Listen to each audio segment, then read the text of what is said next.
Hey guys, tonight we're doing something a little chilly. You're stepping into the heart of a medieval castle. Stone walls cold enough to make your breath hang like a ghost in the air. It's the kind of place where even firelight seems to shiver. You might think being a guard was all about bravery and swords. But honestly, half the battle was just not freezing solid before dawn. If you ever find yourself in one of these castles, without central heating or fluffy duvets, let's just say, you wouldn't last a night. So, before you get comfortable, take a moment to like the video and subscribe, but only if you genuinely enjoy what I do here. And tell me in the comments, where are you listening from? And what time is it for you right now? Now, dim the lights, maybe turn on a fan for that soft background hum, and let's ease into tonight's journey together. The stone beneath your boots feels alive with cold. Every step echoes softly in the corridor, a hollow whisper that travels up through your legs and into your bones.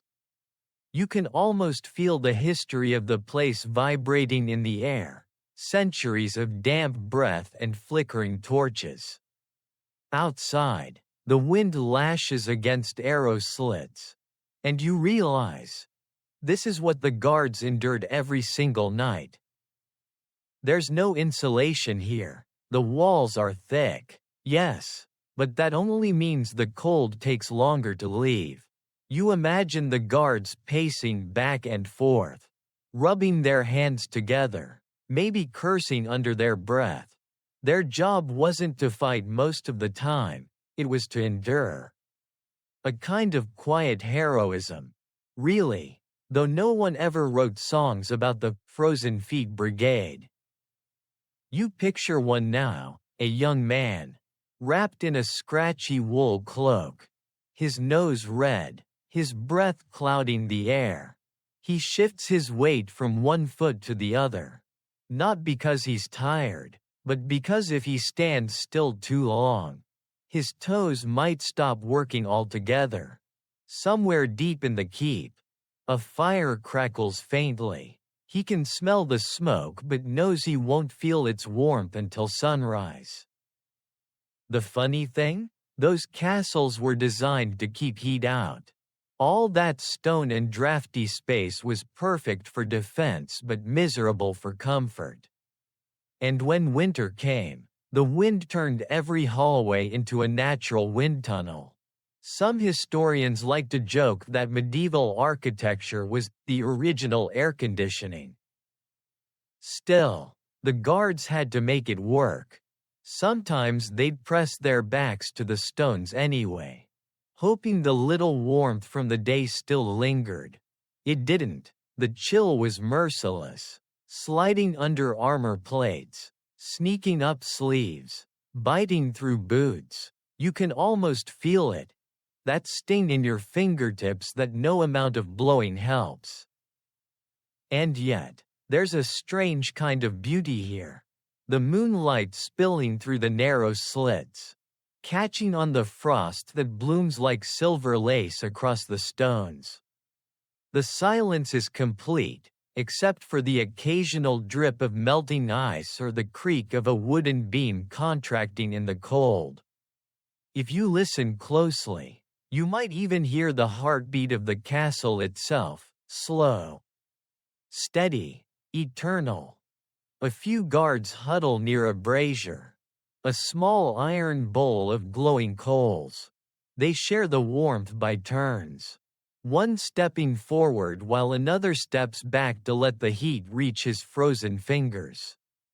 The air smells faintly of burning wood and metal. They don't talk much, partly because conversation wastes breath, partly because sound carries too easily through these halls. Some of them hum under their breath, though, old drinking tunes, the kind of half-forgotten melodies that sound like comfort itself. You can imagine them swaying slightly, eyes half closed, trying to remember what a warm bed felt like. A funny thing. The same walls that froze them also protected them. Safety and suffering, side by side. The same stones that blocked arrows also trapped cold. History is always like that, isn't it? A little give and take.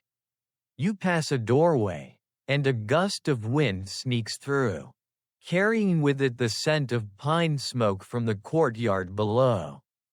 Someone must be tending the main fire, the one that never goes out.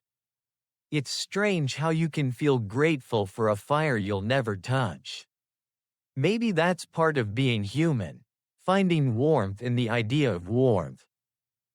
A soft sound catches your ear, the flutter of a banner. Stiff with frost, you glance upward and see the family crest barely moving, its edges crusted white. Beneath it, a shadow moves, another guard. Bundled like you, nodding in silent acknowledgement, no words needed, just the shared understanding. We're still alive, still standing. You make your way up a narrow spiral staircase, the kind that makes you dizzy if you look down too long. Each step grows colder, each breath sharper. The higher you climb, the thinner the warmth. When you finally emerge onto the rampart, the night opens up around you, an ocean of darkness and snow. The stars above look cruelly bright, and the moon casts a pale shimmer across the battlements. There's beauty here, yes, but also loneliness, the kind that seeps into your bones. And yet, it's peaceful, too. You can understand why some of these guards would later say they preferred the night shift. The quiet, the clarity, the feeling that the whole world is asleep except for you. Some historians still argue about whether the guards actually slept during their watch. Records mention half rests, times when one would doze sitting upright, trusting his partner to keep watch. Others insist they stood the whole night through. The truth, as always, is probably somewhere in between, a blur of drowsy eyes and stubborn pride. If you lean against the parapet now, you can feel the stone vibrating faintly, the heartbeat of the castle. Or maybe just your own pulse echoing back. Down below, the courtyard glows with faint firelight. A reminder that life still moves inside. Somewhere, bread is baking, armor being mended, or a sleepy scribe scratching at parchment by candlelight. You realize something then. Warmth isn't always about fire or fur. Sometimes it's the shared endurance, the unspoken bond between those who freeze together and still smile through chattering teeth. So as the wind sighs through the towers and the frost spreads across your gloves, you pull your cloak tighter and take one last look at the stars. They look distant, untouchable, but they've watched over every guard who's ever stood here. Trembling and awake. And for a brief, shivering moment, you understand what it means to be part of something ancient, cold, and quietly magnificent. The fire was the castle's heart, small, sputtering, stubbornly alive against the breath of winter. Down in the great hall, where banners drooped like tired giants and the smell of smoke clung to the air, the guards rotated near it like planets around a tiny sun. You can almost feel the heat on your cheeks as you approach. Though it's not the cozy, all-consuming warmth of a modern heater. It's harsher, more intimate. The kind of warmth you have to earn by standing close enough that sparks threaten to bite your cloak. The fire never truly slept. It was fed constantly, by wood, by charcoal, by whatever could burn. During daylight, it roasted meat and boiled ale. At night, it became a silent sentinel, You imagine the guards taking shifts not only to keep watch but to keep the flame alive. A fire dying out in a castle like this wasn't just inconvenient, it was dangerous. It meant the next morning would begin in icy misery. Or worse, with frozen water barrels and stiff fingers too numb to lift a sword. One guard, you can picture him, broad-shouldered, weary-eyed, reaches into a bucket of splinters and tosses a handful into the coals. The wood catches with a sigh. The sparks dance up the chimney like little stars making their escape. He smiles faintly, just for a second, because that sound, the crackle, is proof he's winning the smallest war of the night. You move closer. The smell of burning oak mixes with sweat, damp wool, and the faint tang of iron. The firelight paints everything in slow, molten gold. Armor glints. Eyes look alive again. For a few brief moments. Laughter stirs among the guards. Someone mutters a joke about warm ale being the only good thing about winter. Someone else responds that even warm ale tastes like boiled socks. The room hums with the kind of sleepy camaraderie that only exhaustion can forge. But not everyone can linger by the flames. For every guard basking in its glow, another waits his turn in the cold corridor. There's an unspoken rule. Take a few minutes. Thaw your hands. Then go. You don't want to be that guy, the one who hogs the warmth while others freeze. Medieval guilt had many forms. And heat hogging was one of them. You lean against a stone pillar and watch the fire's dance reflected in a puddle of melted snow on the floor. It's mesmerizing, ancient, no matter how advanced we think we are. The human brain still reacts to fire the same way it did centuries ago. Comfort, safety, hypnotic calm. The guards felt it too. In a world full of drafts and dangers, fire was the only living thing that seemed to love them back. Some historians suggest these hall fires were a kind of primitive, central heating.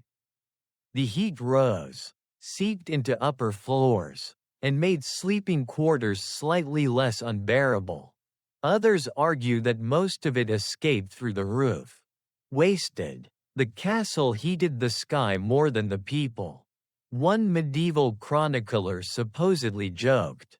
Scholars still debate that, but you suspect the guards didn't care who was right. As long as their fingers didn't turn blue. Every so often, one of them would poke at the coals with an iron rod. The motion almost meditative. They called it, keeping company with the fire. You can picture that. A man alone in a vast hall. The shadows of antlers and banners shifting around him. The only sound a quiet hiss as wood surrenders to flame. It's the kind of solitude that makes you both small and eternal at the same time. Then there's the danger side, the part no bedtime story mentions. Fire was a friend, but also a traitor waiting to happen. A single spark, a gust through a drafty doorway, and an entire hall could ignite. That's why the guards slept lightly. Even near the warmth, you never turned your back completely on a fire. It was too much like a wild animal, beautiful, but unpredictable. You imagine falling half asleep on a bench nearby, wrapped in your cloak, listening to the rhythmic pop and sigh of the logs. Your body begins to loosen, but your ears stay alert. The flicker of orange dances against your eyelids. You're half in dream, half in watchfulness. Maybe that's how they did it, sleeping in fragments. Slipping between worlds while the flames kept time. And here's a little-known truth. Many castles had fire watch guards whose sole job was to listen. They didn't patrol the walls. They sat in the hall and listened for the sound of silence, because silence meant danger. When a fire burned steady, it talked, crackles, shifts, breathing wood. When it went quiet, that meant suffocation, smoke building, something wrong. Imagine training your ear not for enemies outside, but for the quiet death of a flame. Outside, the night wind howls again. You can hear it under the door, like a hungry ghost denied entry. The fire answers with a louder crack. Defiant, the guards exchange glances. One of them adds another log. Almost tenderly, the balance continues, man versus cold. Flame versus darkness. You might laugh to think of it now, but these same fires were often used as the castle's gossip hub. After all, warmth attracts conversation. News of the Lord's mood, the next feast, a stolen loaf of bread, all whispered near the coals. The warmth made people honest, or maybe just too tired to lie. It's funny, isn't it? The very thing that separated life from death, a humble fire, also connected everyone in the castle. From lowly guards to high-born ladies sneaking down for a taste of heat. You can almost see her now, wrapped in furs, descending quietly at midnight, pretending to inspect the hall but really just craving a few minutes by the blaze. Some nights, when the cold was too sharp and sleep too distant, the guards would tell stories. Not of war or glory, those were for daylight, but of home. Of harvests, of ghosts. The firelight turned their faces into moving portraits, one moment young, the next ancient. You realize then that warmth wasn't just a temperature, it was memory. Shared breath, a small defiance against oblivion. The fire flickers lower now. Just embers glowing red like the eyes of some resting creature.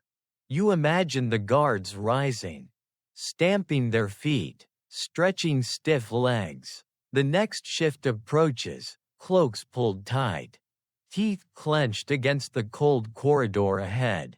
One of them glances back at the coals, gives a quick nod, as if to thank it for surviving another night.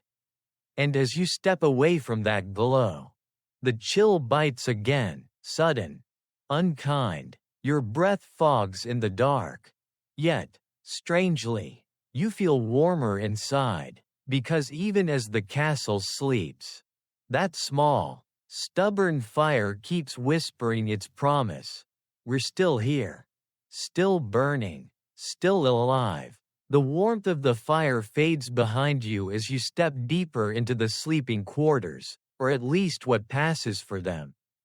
You expect something grand, maybe rows of sturdy wooden beds with thick blankets. But no, not here. You find hay, piles of it, scattered across the floor, uneven and dusty, with the faint smell of livestock still clinging to it. This is where the guards slept. Not on soft mattresses, but on straw, often shared with someone else. Because warmth was more important than pride. You crouch down, run your fingers through the hay, and feel the rough texture scratch at your skin. It's not unpleasant at first, but you imagine lying there night after night, and the romance quickly fades. The guards called it a bed of God's own earth. The fleece called it a buffet. The first time a new recruit lay down on one of these makeshift nests, he probably thought, well, this isn't so bad. 10 minutes later, the itching began. The combination of straw dust, wool blankets, and a century of unwashed fabric created an ecosystem of its own. Lice, bed bugs, And sometimes rats, nature's version of roommates. Some guards joked that at least they never slept alone. Others didn't joke at all. And yet, they managed. The trick, apparently, was in the layering. They'd spread a coarse linen sheet over the hay, not to make it softer, but to trap the worst of the insects. Then came the wool blanket, heavy and scratchy, but blessedly warm once your body heat soaked into it. Some stuffed old tunics or cloaks around the edges to block drafts from the floor. A few lucky ones lined their beds with dried herbs, lavender, sage, or mint, to mask the smell and supposedly keep pests away. The herbs didn't work, but they made you believe they did, and that was comfort enough. You lie back for a moment, pretending to be one of them.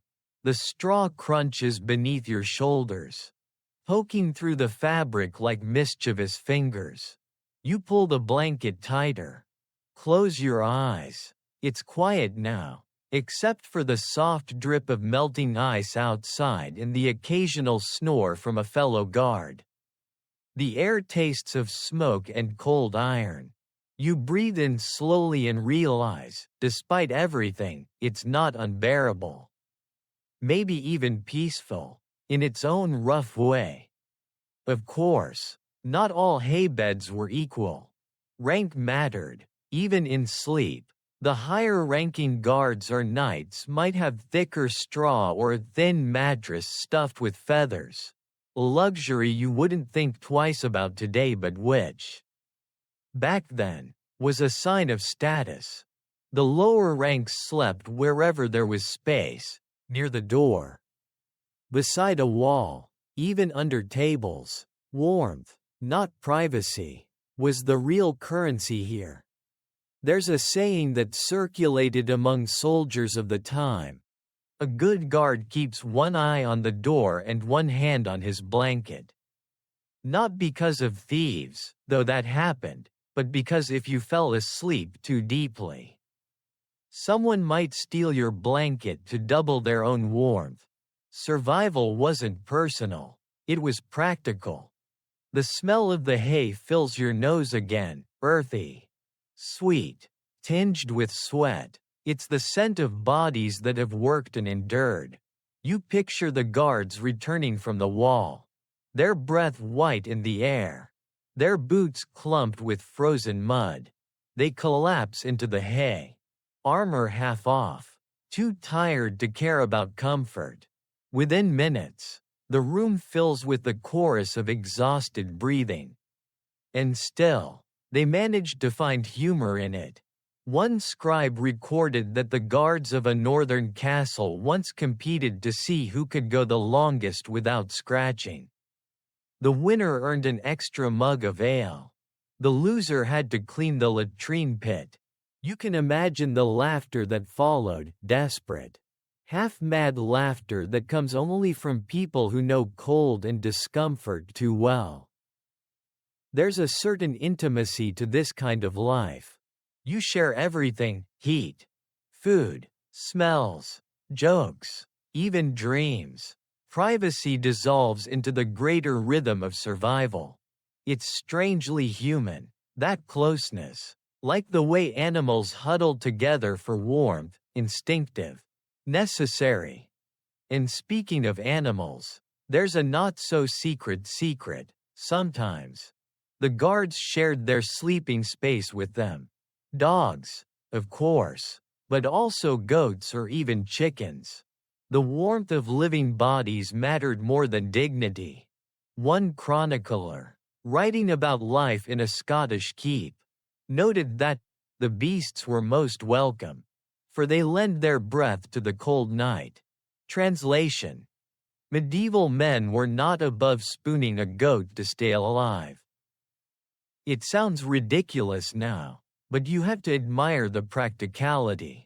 These people didn't have central heating, weighted blankets, or memory foam. They had hay, instinct, and each other. And somehow, that was enough. The flickering firelight from the hall barely reaches this room, but it's enough to cast long, gentle shadows across the sleeping figures. You can almost hear the soft rustle of straw as someone shifts. The sigh of another pulling his cloak tighter. A quiet murmur, a dream half-spoken. Some historians believe the itchy, uncomfortable bedding actually helped guards sleep better, or rather, kept them from sleeping too deeply. Too much comfort could make you slow to react, while a prickly bed kept your senses half awake. A restless night was safer than a sound one. As one castle record put it, you have to respect that logic. Medieval sleep wasn't about rest, it was about readiness. Still, you can't help but think of how strange it must have been to dream here.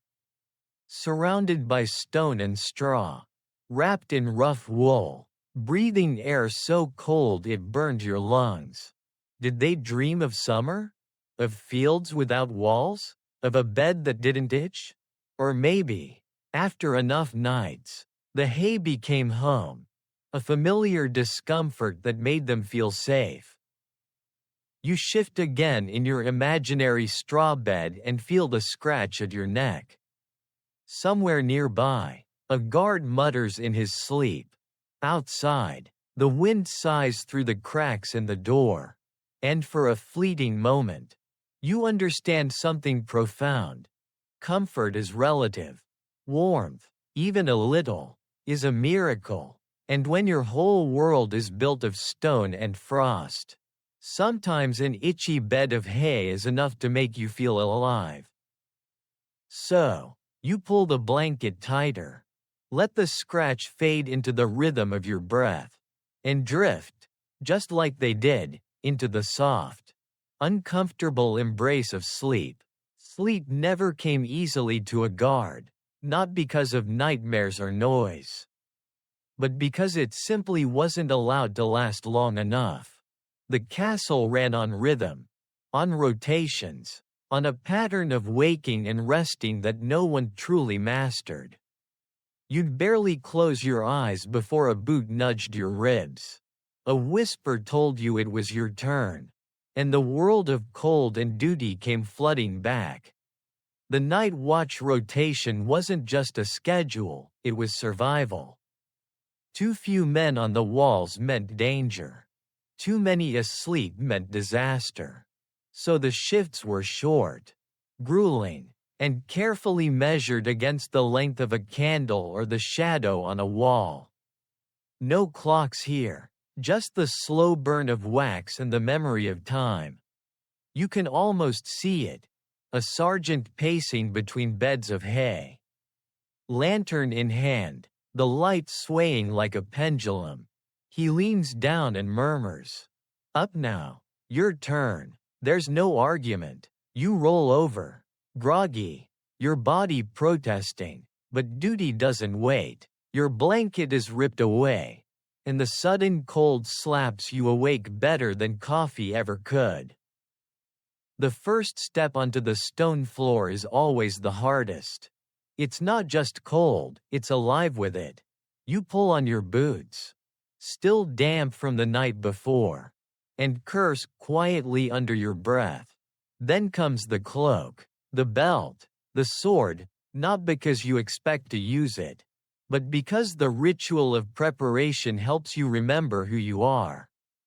You're a guard. You keep others safe, even if no one ever thanks you for it. Outside, the world is deep blue and silent.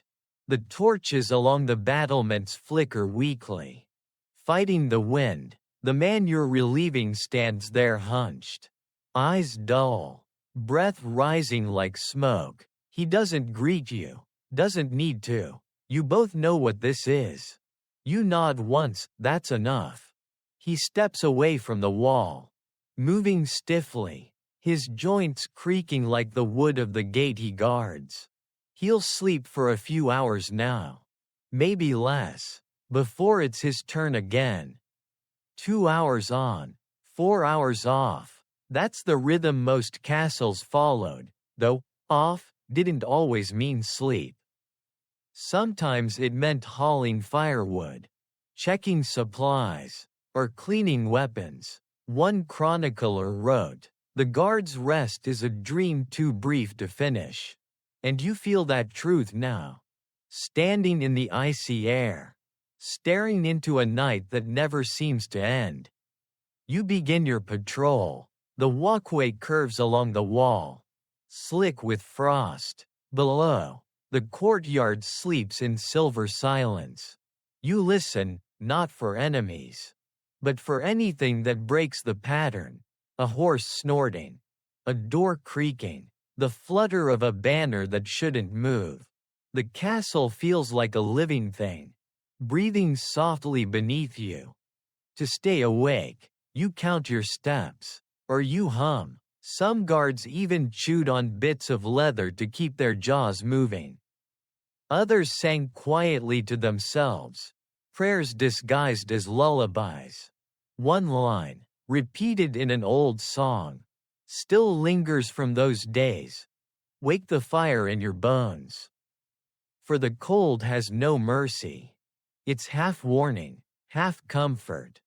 But even the strongest will starts to fade after hours in the cold. The body betrays you, eyelids grow heavy, thoughts blur, and the soft rhythm of your own boots becomes hypnotic. Some guards developed tricks to fight it, pacing faster, splashing snow on their faces, jabbing themselves with a pin. Others simply gave up for a few stolen minutes, leaning against the wall, pretending to watch while sleep crept in sideways. Historians still argue about how many guards actually fell asleep during watch. Punishments for it were severe, sometimes fatal, but the records are full of hints and leniencies. Discovered in slumber might mean anything from a nap to near-death exhaustion. Some commanders understood, others didn't, but the truth is simple. No human can fight fatigue forever. And that's why the rotation mattered. It wasn't about efficiency, it was about mercy disguised as discipline. Every 2 hours, someone shook your shoulder and gave you the gift of rest, even if it came wrapped in straw and cold air. Back in the guardroom, the off-duty men sleep in strange positions, curled on benches, hunched over tables, faces pressed against their arms. One still clutches his helmet. Another snores softly into a half-empty mug of ale. The fire crackles low, the air thick with smoke and breath. This isn't peaceful sleep, it's survival sleep.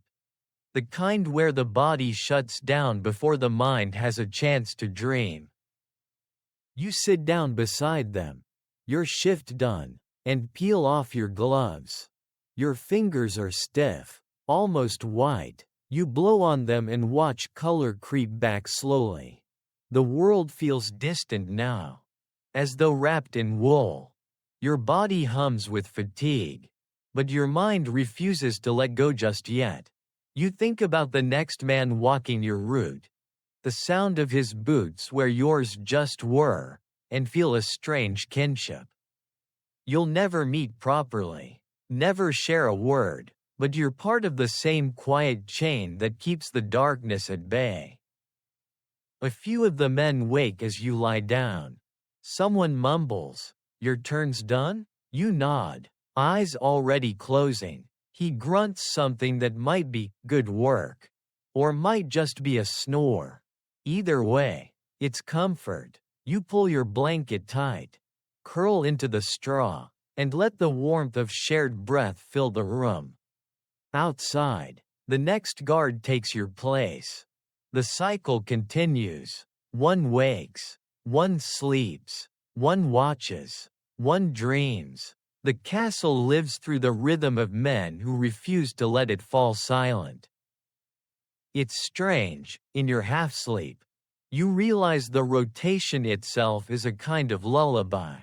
The steady beat of boots on stone, the creak of doors, the soft murmur of changing shifts. You drift in and out of it, like waves on a dark sea. For the guards of the medieval night, there was no full rest, no full waking, only the in-between, the rhythm of vigilance and surrender, of cold and warmth, of exhaustion and endurance.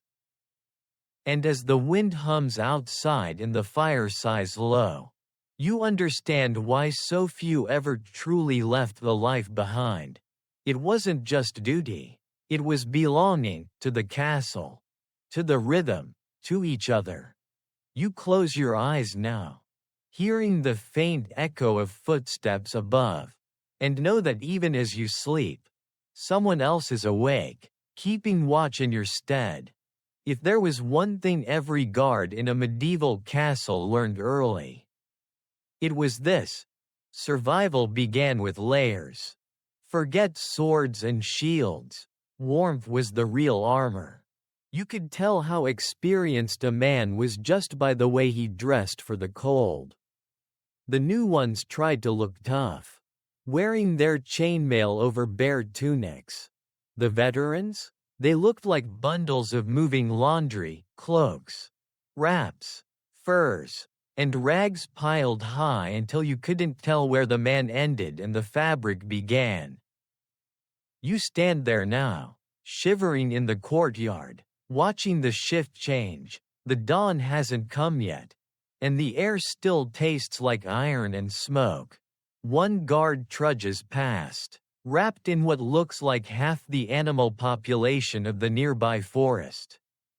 Wolf fur, rabbit hides, even something that might once have been a bear. It's all stitched together with uneven seams and patched with linen. His armor barely shows beneath it. And when he walks, the furs sway like a shaggy ghost. They had tricks for everything back then, simple, clever, desperate tricks. To keep their feet from freezing, they'd stuff straw or moss inside their boots. Some even lined them with wool soaked in animal fat, creating a primitive insulation layer that probably smelled worse than death but worked surprisingly well. For their hands, they wore mittens made from wool scraps, with the fingertips cut off so they could still grip weapons. When it got really bad, they'd sleep in their cloaks, armor half on, hugging their own knees for warmth. Fashion, you might say, wasn't the point. One chronicler described guards on night duty as moving heaps of cloth with swords. That feels about right, but still, there was pride in it. Every layer was proof of experience, a story of a night survived. Some even personalized their gear with charms or stitched little crosses into the lining, believing they warded off frostbite and evil spirits alike. You tug your cloak closer now, imagining what it must have felt like, the rough wool scratching your neck, the heavy weight across your shoulders, the warmth building slowly between fabric and skin. The first few minutes are miserable, the cold seeps in anyway, finding every gap, but eventually, your own body heat begins to fight back. That's the secret of medieval layering. It wasn't about blocking cold, it was about trapping warmth. A fragile, personal ecosystem between man and fabric. And those cloaks, oh, they were prized possessions, made from thick wool, sometimes lined with fur, fastened with a brooch or leather tie. A good cloak could save your life. A bad one could make you wish for death by morning. Guards often shared tips on how to fold them just right so they covered the shoulders and chest evenly. Some even tucked the edges into their belts to seal out drafts. You might laugh now, but to them, it was art, one layer away from hypothermia or heroism. You notice one guard sitting near the outer gate, his cloak drawn tight, steam rising faintly from his breath. He's rubbing his hands together, muttering a prayer under his breath. Not a formal one, just something to the effect of, "Let the sun rise faster." His companion grins and holds up a wineskin. "Here," he says, "liquid warmth. It's ale, probably sour and flat, but in that moment, it's a small miracle."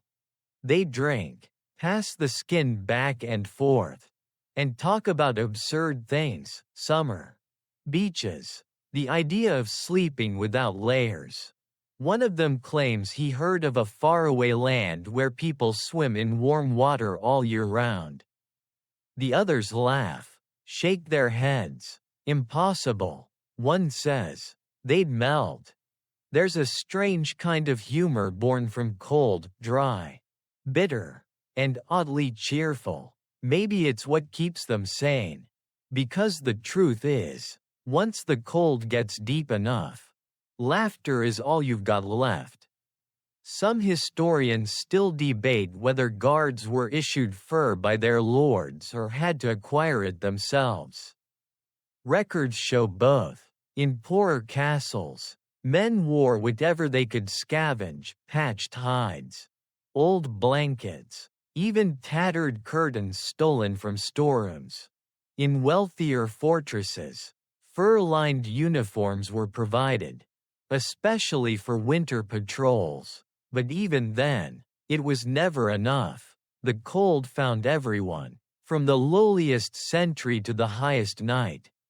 One winter, it's said, the guards of a Welsh fortress resorted to sleeping inside the kitchen hearth after the cooks went to bed. They piled ashes over themselves like blankets, claiming it held the heat. When discovered, they were scolded, of course, but the cook admitted later that he'd done the same thing during his shifts. Desperation doesn't care about rank. You shift slightly, feeling the imaginary weight of those layers pressing down. The smell of old wool, of damp fur, of smoke that never quite leaves your clothes. It's strangely comforting now, isn't it? The feeling of protection, even if it's imperfect, like armor for the soul. There's a superstition, too, an old one whispered among guards. Never sleep without your cloak near your heart. They believed warmth could escape the body's center if not wrapped properly. So even in sleep, they'd cross their arms, holding the cloak tight, as though guarding not just their bodies, but something deeper. And in a way, maybe they were right. The cloak was more than fabric, it was survival, identity, belonging. The same cloak that kept you warm at night also shielded you from rain. Served as a blanket, a pillow, even a makeshift tent. Lose it, and you lost more than comfort. You lost your place in the rhythm of castle life. A funny thought drifts through your mind. In some ways, they weren't so different from us. We still wrap ourselves in layers, not just clothes, but screens, noise, distractions, anything to keep the chill of the world at bay. The only difference is, their cold came from outside. Ours comes from within. The fire in the great hall flickers low again. A guard passes, his cloak brushing your arm, and the faint scent of smoke and fur lingers in the air. You can hear his boots fading into the corridor. Soft and rhythmic. Outside, the wind picks up, howling faintly against the walls. You pull your own imaginary cloak closer now. Tuck your chin beneath it, and breathe in the warmth. For a moment, the layers feel endless: time, fabric, memory, all wrapped together in one long night. And somewhere, far above, the stars shimmer coldly, watching the cloaked figures of history breathe warmth into a world of stone. You wouldn't expect the stable to be the warmest place in a castle, but it was. Forget the Great Hall, the guards' quarters, or the drafty towers. If you really wanted to survive a medieval winter night without turning into an ice sculpture, you found your way to the horses. The moment you step into the stable, you understand why. The air is thick, heavy, and alive with breath. Dozens of warm bodies shift in the straw, snorting softly, tails swishing, hooves clinking against wood. The smell hits you instantly: damp hay, leather, manure, and something earthy that feels oddly comforting. It's the scent of life, of warmth earned the hard way. The cold can't quite reach here. You can imagine it easily: a guard, off duty after a long shift, slipping quietly through the corridor toward the stable, looking over his shoulder to make sure no officer is watching. Sleeping here wasn't exactly forbidden, but it wasn't exactly encouraged either. Still, when the choice was between freezing in a tower or curling up beside a horse's flank, well, dignity loses every time.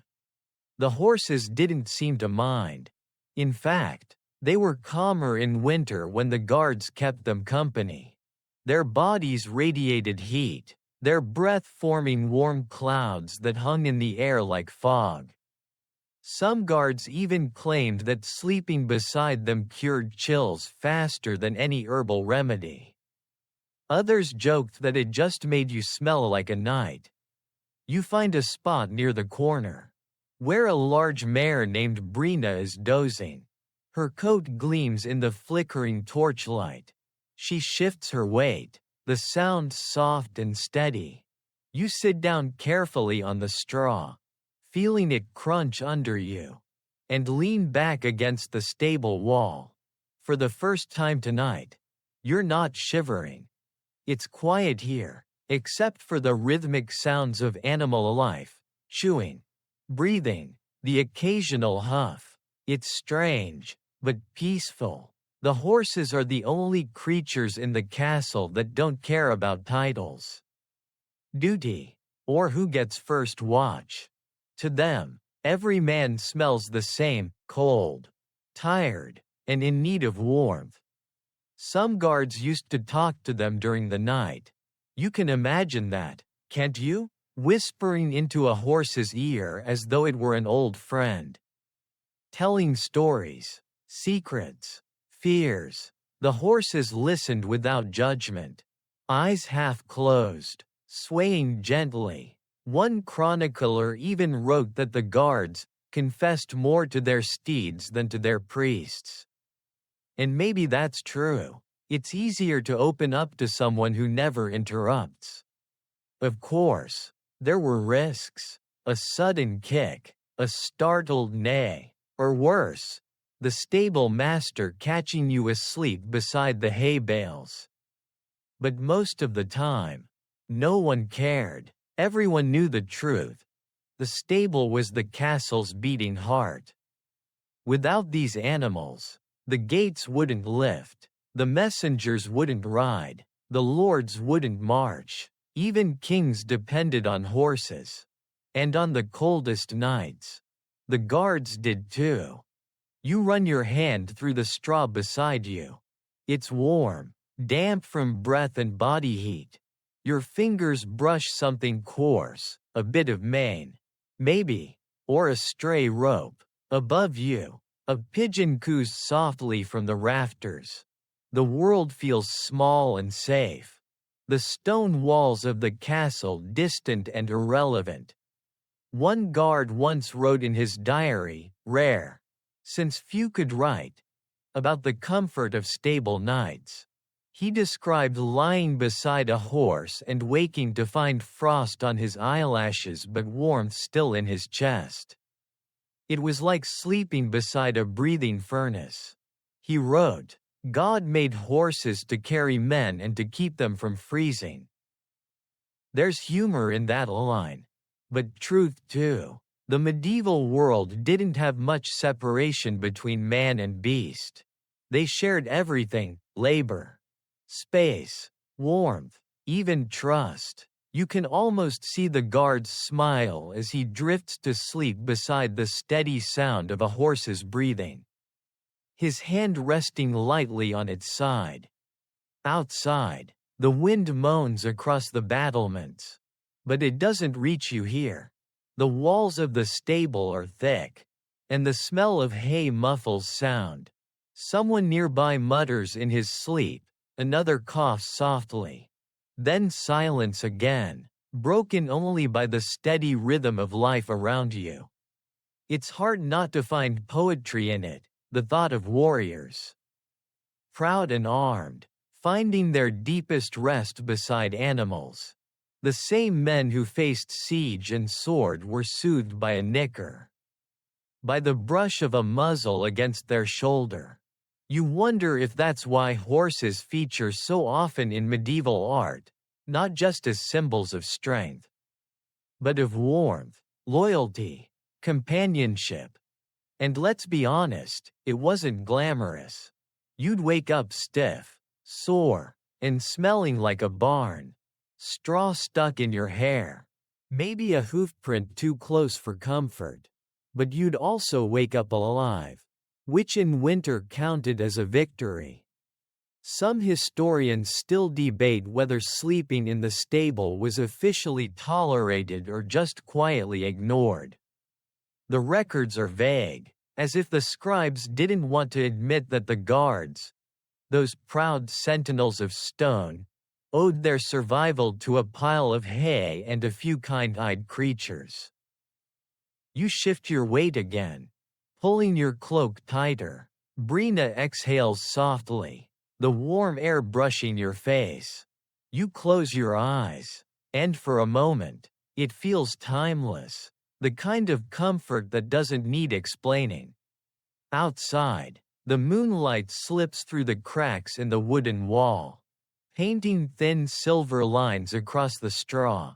The torches flicker, the horses settle, your breathing sinks with theirs, slow and deep.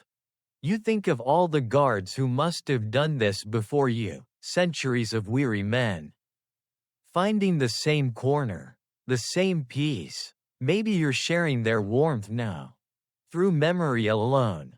And as your mind drifts, the world softens, the cold recedes, the smell of hay grows faint, the heartbeat of the castle slows to match your own.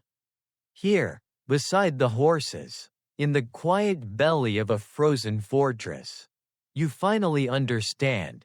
Survival wasn't just about strength.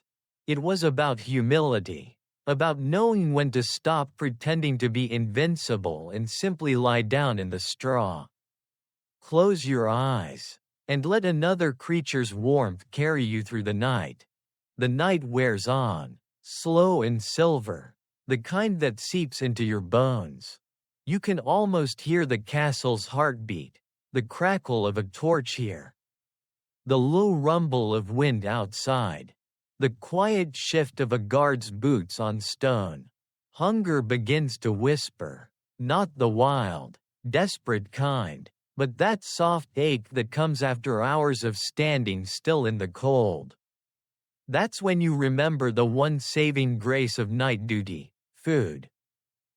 Now, forget any romantic image of grand feasts. There were no roasted swans or overflowing platters here. Midnight meals in a medieval castle were small, simple, and purely functional. Soup, ale, maybe a heel of bread so hard it could double as a weapon. But when you've been breathing frost for 6 hours straight, even that tastes like heaven. You head toward the small side room off the kitchen, where the guards take their breaks. The fire here burns low, just embers glowing like sleepy eyes. A pot hangs over it, bubbling softly.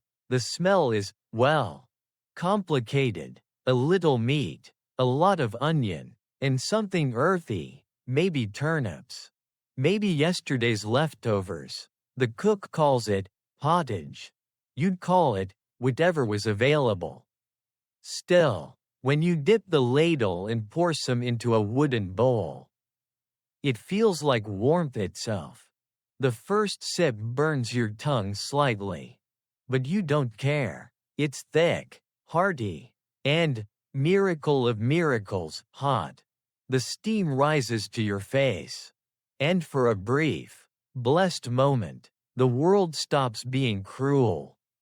A few guards sit around you, hunched over their bowls. No one talks much at first. The silence is comfortable, broken only by the soft scrape of spoons and the occasional sigh.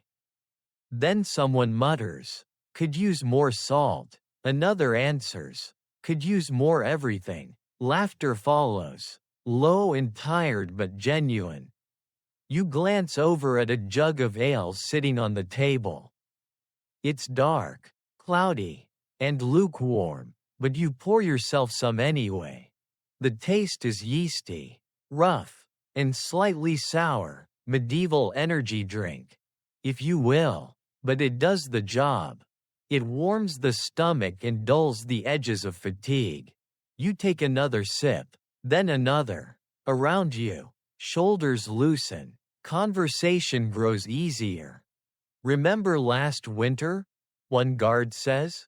"When the pottage froze solid before we finished it. Better than the year the ale turned to ice." Another replies.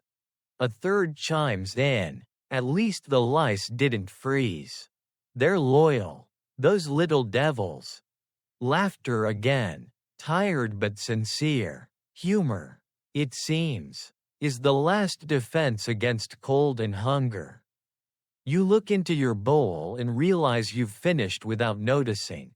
The warmth lingers in your chest, spreading like the fire's glow. You think of how little it takes to keep a man alive: a bowl of soup, a bit of bread, a sip of ale, and maybe a few shared jokes. Civilization, in its simplest form. And yet, these small rituals mattered. They weren't just meals, they were anchors. They reminded the guards that they were human, not just moving shadows in armor. Food was connection to warmth, to life, to each other. It was the difference between surviving the night and simply enduring it. Some historians believe the practice of the midnight meal was almost sacred in castles. Records mention cooks staying awake specifically to prepare something warm for the watchman. Not out of kindness, necessarily, but necessity. Cold men fight poorly. Others suggest that even when supplies were low, a little ale was always set aside for the guards. A drunk guard is a useless one, one lord reportedly said, but a freezing guard is a dead one. You lean back, your head resting against the wall, the wooden bowl resting on your lap. The fire pops softly, sending tiny sparks upward. One lands on the floor and dies instantly, like a brief thought you forgot to hold on to. A sleepy contentment settles over the room. One man begins humming a slow, wordless tune. Another joins in, drumming his fingers against his bowl. Before long, the sound fills the air, low voices. The rhythm of tired men making music just to feel alive. You realize something beautiful then. This is what warmth sounds like. Not the roar of fire or the clink of armor, but the soft, human noise of togetherness. Outside, the storm grows harsher. The wind claws at the shutters. Somewhere in the darkness, a horse neighs, but in here, the warmth holds. The guards share what's left of the ale. Toast half-heartedly to "another night survived," and chuckle as one of them accidentally drops his spoon into the fire. It's not glamorous, it's not heroic, but it's real. You can almost taste the wood smoke on your tongue. The faint bitterness of the ale. The rough salt of sweat. You feel the ache in your limbs ease, replaced by a drowsy heaviness. The kind of exhaustion that comes not from battle, but from endurance. Before heading back to your post, you take one last sip of ale and tilt your head toward the fire. The embers glow like a constellation of tiny suns, each one a reminder that warmth is never permanent, only borrowed, but for now, it's enough. You stand, stretch, and pull your cloak tight. A guard beside you grins and says, "Try not to freeze out there." You grin back, "Only if you save me the last of the soup." As you step into the corridor again, the cold hits like a wall. But it feels different now, almost bearable. The warmth still clings to your skin. Your breath, your memory, you carry it with you, like a secret flame. And somewhere deep inside, you understand what the old soldiers meant when they said, "A full belly makes a braver heart." The night isn't over yet. But at least, for now, it's not empty. The guard tower stands like a frozen finger against the sky, tall, silent, and merciless. You can feel the temperature drop the higher you climb. Each stone step colder than the last. The air up here bites harder, sharper. It's not just the cold that seeps in, it's the loneliness. Down in the hall, there's laughter and soup. Up here, it's just you, the wind, and the sound of your own heartbeat echoing inside your helmet. You reach the top at last. The door creaks open, heavy with frost. The world spills in, the night stretching endlessly in every direction. A vast sea of silver and shadow. The stars look close enough to touch, though their light feels cruel. Indifferent, you step out onto the rampart and the wind slams into you like an insult. You pull your cloak tight, but it's no match. The cold here isn't passive, it's aggressive. It sneaks under armor, gnaws through wool, numbs fingers until they might as well belong to someone else. Your toes, especially, they go first. Every guard learns that lesson. You stomp your boots against the stone, trying to wake some feeling back into your feet. The sound echoes hollowly down the tower. Somewhere below, a sleepy voice calls up, "Still alive?" You grin weakly and shout back, "Barely." It's the kind of joke that only half works because everyone knows it's half true. It's said that guard towers were the coldest places in any medieval castle, even colder than the dungeons. At least in the dungeons. The air was still. Up here, the wind never rests. It howls through the arrow slits, whistles down the stairwell, and claws at the edges of your cloak. The torches don't stand a chance, their flames bend sideways, sputtering out after a few moments. You're left with the moonlight, pale and merciless. The tower itself feels alive in the cold, it groans and creaks as if complaining about its own existence. The stones sweat frost, the metal hinges seize up, and sometimes, in the dead of night, the sound of expanding ice in the cracks makes a sharp crack that can wake even the dead. The first time you hear it, you think it's an arrow. By the third night, you don't even flinch. You walk a slow circle around the edge, eyes scanning the horizon. The village below is just a cluster of dark roofs and drifting chimney smoke. Beyond that, fields lie still beneath a skin of frost. Everything looks peaceful, but peace, in a guard's mind, always hides something waiting. You rub your hands together, blow into them, but your breath turns to vapor before it helps. The trick, you remember, is movement. Don't stop. Don't let the cold settle. So you pace the tower floor, 10 steps one way. Turn, 10 steps back, over and over. The rhythm keeps you awake. Keeps the blood moving. It's like a dance. Really, a clumsy waltz between exhaustion and survival. Still, there are moments, quiet ones, when the world feels impossibly still. You lean on the parapet, staring at the moonlight spilling across the valley, and you wonder if anyone down there is awake. Maybe a shepherd tending his flock, maybe a mother feeding her child. The thought makes the cold feel less cruel. Some guards talked to themselves up here. Others sang, low, wordless tunes that got lost in the wind. It wasn't madness, just company. There's something deeply human about needing to hear a voice, even if it's your own. You remember the stories. Men whose toes froze solid during long watches. Who came down the tower limping? Or worse, not at all. They called it winter's tax. Everyone paid it eventually. A bit of feeling lost here. A fingertip there. One poor soul, according to an old record, refused to admit his boots were freezing until his feet had turned the color of old parchment.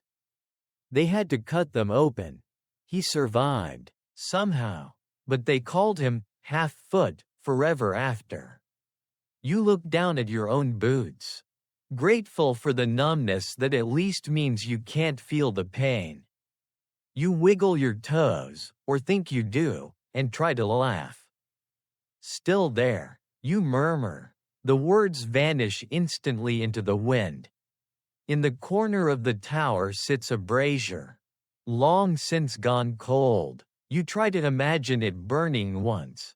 The guards huddled around it, swapping stories, but no one lights fires up here anymore. Too risky. Smoke could signal enemies. And besides, wood's too precious to waste on comfort. So you settle for the illusion of warmth, the memory of it. The minutes drag, the stars crawl slowly westward. You find yourself counting constellations just to stay sane. Orion, Cassiopeia, the hunter, symbols of battles you'll never fight but somehow feel part of. Every guard through the centuries has looked up at these same cold lights, thinking the same tired thought, it's still night. And then, a sound. Faint, but sharp. You freeze. Not from cold this time, but instinct. You listen. The wind moans again, then quiets. A heartbeat later. There it is, a creak. From the woods below the wall. You lean forward, straining your eyes. Nothing. The world holds its breath. Your hand moves to your sword without thinking. The hilt is freezing under your glove. You wait. Another creak. Then silence again. Could be a branch. Could be something else. You'll never know for sure. That's the cruelest part of night watch, the guessing. The mind invents what the eyes can't confirm. After a while, you exhale, long and slow, and ease your grip. Whatever it was, it's gone now.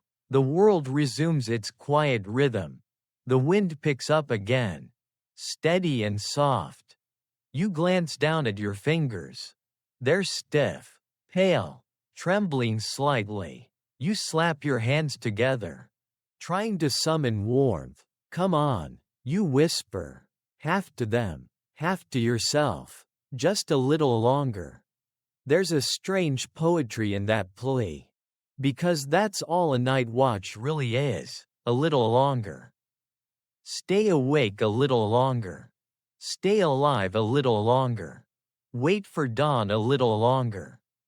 When the first faint light of morning finally touches the horizon, it feels unreal. The frost on the stones glows silver. The air softens slightly, and the world exhales. You let out a shaky laugh.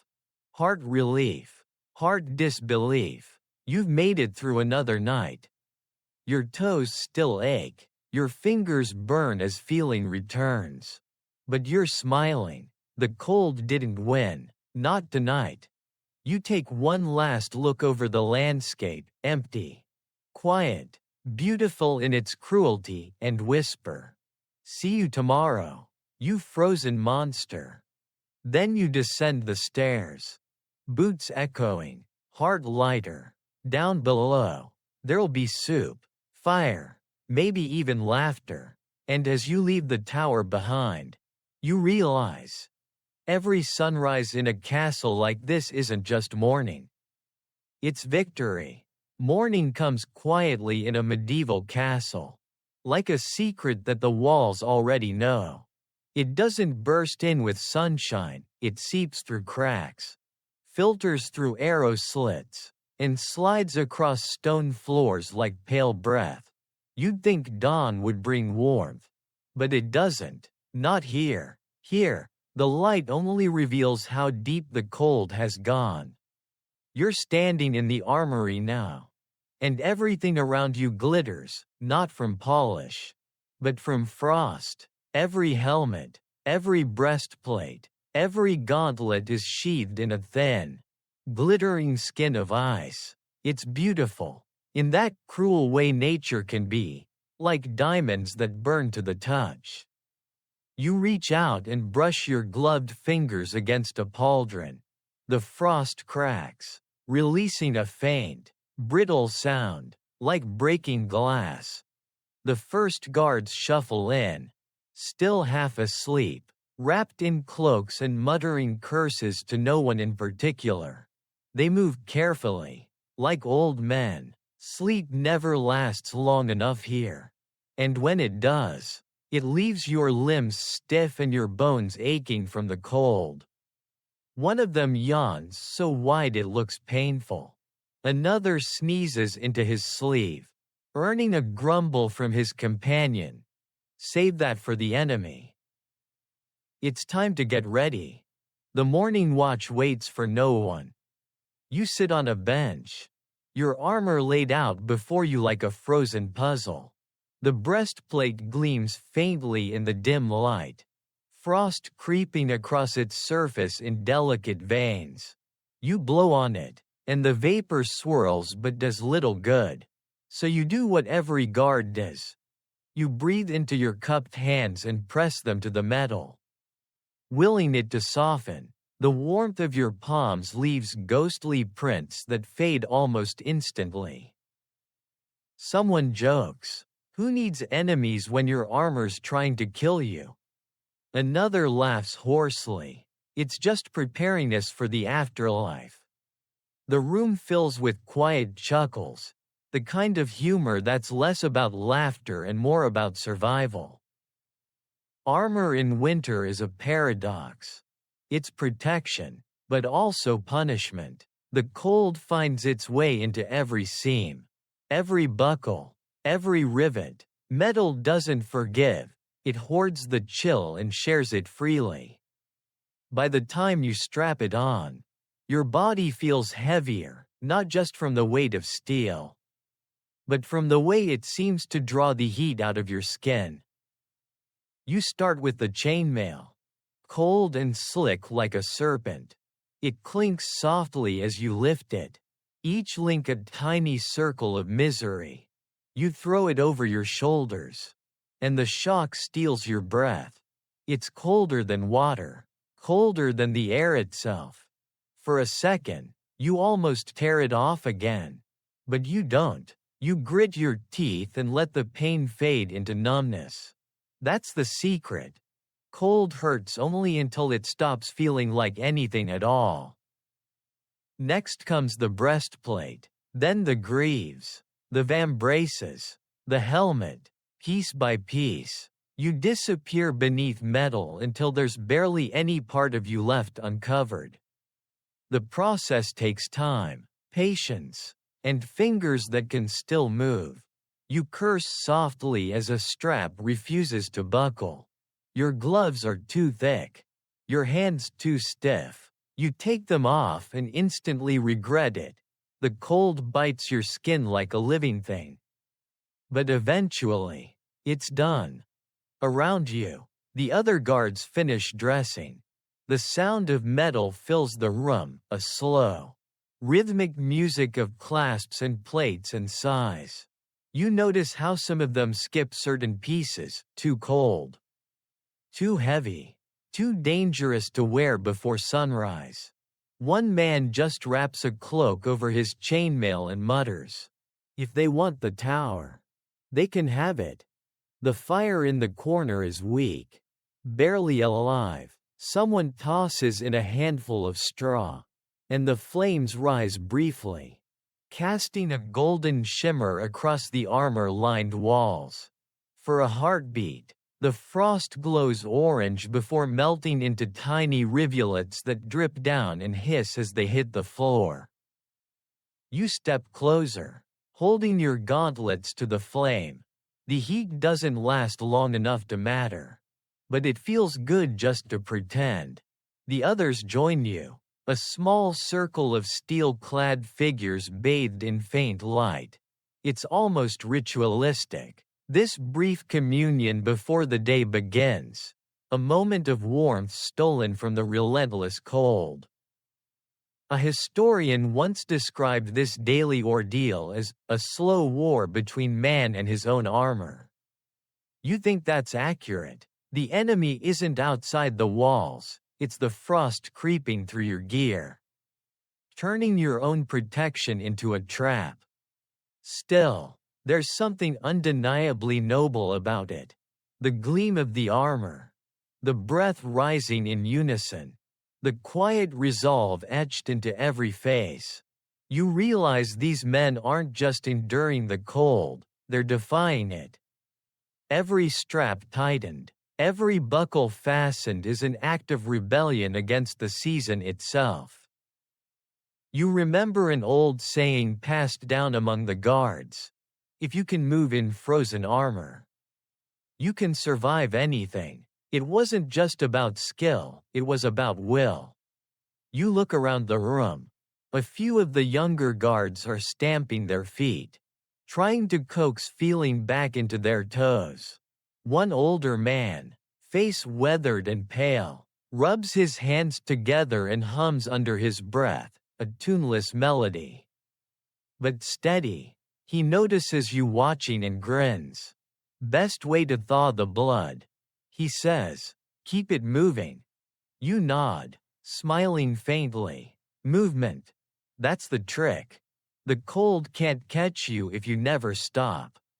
The captain enters then, tall and broad, his armor shining like a frozen mirror. "Let's go," he says simply. His breath fogs the air like smoke.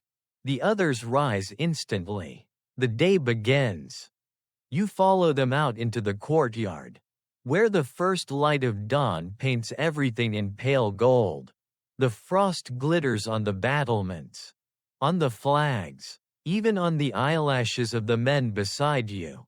The cold hits like a wall again. But you barely flinch. You've already made peace with it. Your armor creaks as you move, stiff but dependable. The sound is oddly comforting, proof that you're alive, that the frost hasn't won yet. You look down and notice something beautiful, the sunlight catching on your breastplate, scattering in tiny shards of rainbow through the ice crystals still clinging there. And for just a second, the frozen armor doesn't feel like punishment. It feels like armor for a night of the dawn, proof that even the coldest night ends in light. You exhale, watch your breath drift upward, and whisper quietly, almost to yourself, still standing. The frost answers with silence, glinting in approval. Sleep comes differently inside a castle.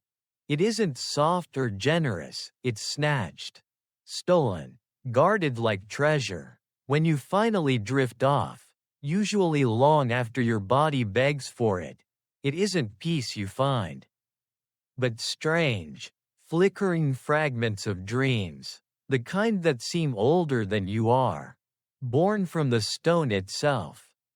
You're lying there now, on your bed of hay and scratchy wool. The cold pressed close but held back just enough by layers of fabric and exhaustion. The fire in the next room has gone low. You can still hear the faint crackle through the wall. Like the castle's heartbeat slowing for the night. Your eyes close. The sounds fade. The silence starts to hum. And then, like always, the dreams arrive. They aren't ordinary dreams, not the kind filled with faces you know or places you remember. These are castle dreams, shaped by the walls, molded by centuries of breath and battle. One moment, you're walking the ramparts in moonlight, the next, you're deep underground, torches flickering on damp stone. You hear laughter that isn't yours. Footsteps that don't belong to anyone living. But somehow, it doesn't frighten you. Some guards swore the castle shared its dreams. It remembers for us. One said, we just borrow its memories when we sleep. You like that idea? It makes sense. How else could you explain the feeling that you've walked these halls before? Hundreds of times, in lives you never lived? Tonight, the dream is gentle. You're in the courtyard, but it's not winter anymore. The air is warm, the grass green, the sky full of birdsong. You see the other guards laughing, their armor gleaming not with frost, but with sunlight. Someone's roasting meat over a fire, and the smell makes your stomach ache in the best possible way. A dog chases a chicken. The captain is smiling, and shouting for someone to fetch more ale. For a moment, you believe it. You feel the heat of the fire, the sun on your face. You almost forget the real world entirely. Then the dream shifts, as dreams always do. The laughter fades, the color drains away. You're standing alone now. The castle looms higher than before. Its towers taller, its shadow stretching like a living thing. The warmth is gone. You hear the wind again, the same low moan that echoes through the hallways when the night is deep and cold. You turn, but there's no one there. Only the faint sound of metal clinking in the dark, armor moving. Slowly, rhythmically. It could be your own, or someone else's. You try to speak, but the air feels thick, heavy. And then, just when the dream begins to slide toward fear, a voice, faint but calm, whispers, "Keep watch." It's not a command, exactly, more like a reminder. You nod, even though no one can see you. The weight of the castle settles around you again. Not crushing, but steady, like a blanket. You realize then, this is what the guards before you dreamed. 2. The same voice, the same walls, the same endless rhythm of vigilance. You wake with a start. The straw beneath you rustles, the air bites your face. The fire in the next room has died completely now. For a few seconds, you can't tell whether you're still dreaming. The quiet is too deep. The air too still. Then you hear it. The faint snore of the man sleeping beside you. The creak of wood in the rafters. The soft drip of melting frost. The world returns, one sound at a time. You roll onto your side, pulling the blanket tighter. The dream lingers, half memory, half ghost. You wonder how many men have slept here. On this very spot, dreaming the same dream. Hundreds, maybe thousands. The thought is strangely comforting. It makes you feel part of something vast and ancient, a lineage of watchers. Dreamers, survivors. Some historians write that guards in medieval castles often spoke of stone dreams. They weren't poetic men, but they described them vividly. Dreams of endless corridors, faces in the walls, voices from the towers. The scholars dismiss it as exhaustion, a side effect of cold and sleeplessness. But you suspect it's more than that. When you live surrounded by stone, breathing it, leaning on it, trusting it to keep you alive, how could it not seep into your sleep? The castle keeps its own history. After all, maybe, when you sleep within its walls, it lets you borrow a piece of it. You close your eyes again, half afraid, half eager to see what waits. The darkness behind your eyelids feels softer now, less like an absence and more like a presence. You think of the dream's voice, calm and steady, telling you to keep watch. It occurs to you that even when the guards slept, they were still guarding something, their memories, their humanity, their warmth. Even in dreams, duty held its quiet hand over them. You smile faintly. Maybe that's why they survived the cold and the fear, because even in their rest, they never truly stopped watching. Outside, the first hints of dawn are beginning to color the sky. The stones creak softly as they warm. You take a deep breath, tasting the faint sweetness of morning frost. The other guards begin to stir, stretching, grumbling, wrapping themselves tighter before the next shift begins. Someone mutters about breakfast. Another complains about a dream involving goats. You laugh quietly to yourself, not sharing yours. Some things are better left inside the night.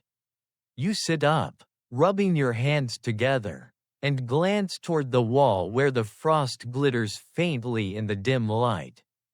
You could almost swear the stones are breathing. And just for a second, you whisper to them, barely audible, "I kept watch." The silence doesn't answer, but somehow, you know it heard you. Every castle had one mystery that no common guard could ever quite solve. Why? In the dead of winter, when frost painted the walls and men froze solid on the ramparts, the king's chamber always stayed warm. Not just warm, comfortable. Almost luxurious. The kind of warmth that felt deliberate. Planned. You first notice it one morning while delivering a message. You climb the narrow spiral stairs toward the royal quarters, bracing yourself for another rush of icy air. But when the guard at the door opens it, a wave of gentle heat washes over you. Thick as honey, you freeze on the threshold. Stunned, the room glows softly in candlelight, and the air smells faintly of wood smoke and lavender. It's like stepping into a different world. You take a cautious step inside. The stone under your boots is warm.